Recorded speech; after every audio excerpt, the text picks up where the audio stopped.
So hello together. Today I want to come back to our short monopole antenna. And we discussed already the monopole antenna in our last exercise. And here I again have the picture of our monopole antenna. And I explained to you that this monopole antenna is represented by a radiation resistance RR and the antenna capacitance CR. In our case, we have found that the radiation resistance was round about 5 ohm and the antenna capacitance was round about 400 picofarad. And if you calculate now the so-called quality factor of this antenna, then you end up in a quality factor of round about 80, which shows you that this antenna is highly reactive. And in the next slide, I want to use the near field of the antenna to explain the elements of the equivalent circuit. So here is a short picture of the arrangement. And we have here the ground plane, which is normally our Earth, but in the case of our theoretical calculation, we assume that the ground plane has an infinite conductivity. Here we have the monopole antenna, and the feeding point of the monopole antenna is at its footprint.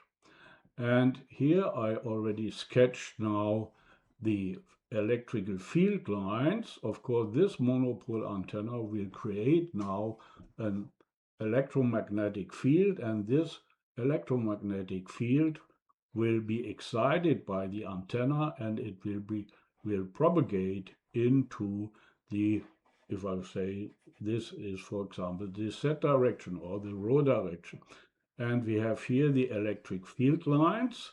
I have drawn the one part of the electric field lines are drawn red, which I define to be the positive electromagnetic field lines. And here we have some electric field lines which are blue, and they change the direction, of course. And in the next movie, I want to explain now how this near field is related to the. So before I start the movie, I again will explain now our situation. We have here our monopole antenna, and here the black line is our ground plane, and here we have the electrical field lines.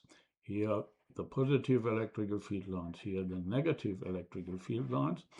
And now I want to focus on this field structure.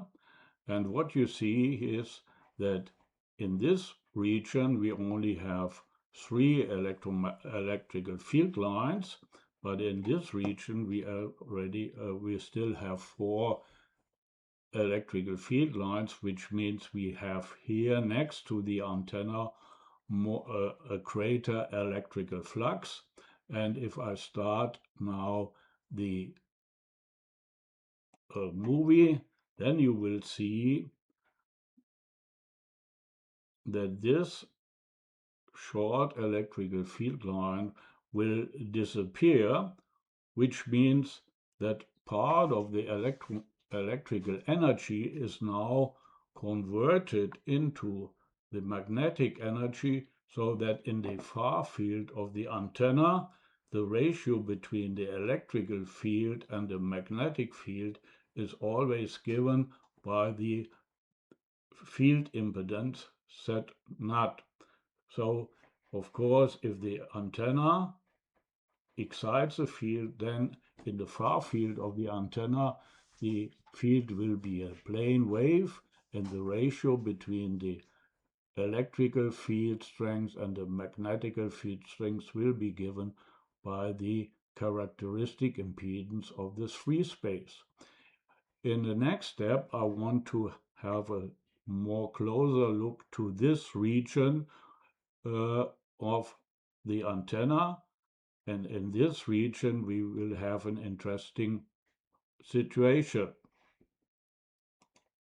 Show you now here the electrical field lines next to the antenna. You see that the antenna is now bigger, so this means we are more close to the antenna. Here we have the electrical field lines again. The red ones are the positive electrical field lines, and here are the negative electrical field lines. And again, in this picture you see that we have, instead of 3 field lines, we have here 4. That means again we have here a stronger electric flux, and you will see that this field line again will disappear. And of course now at the antenna is drawn the near field of the antenna, though the field lines will start at the antenna and go to the ground here. And of course it's like a bubble which will become crater here. But you see here we still have the 4 electrical field lines.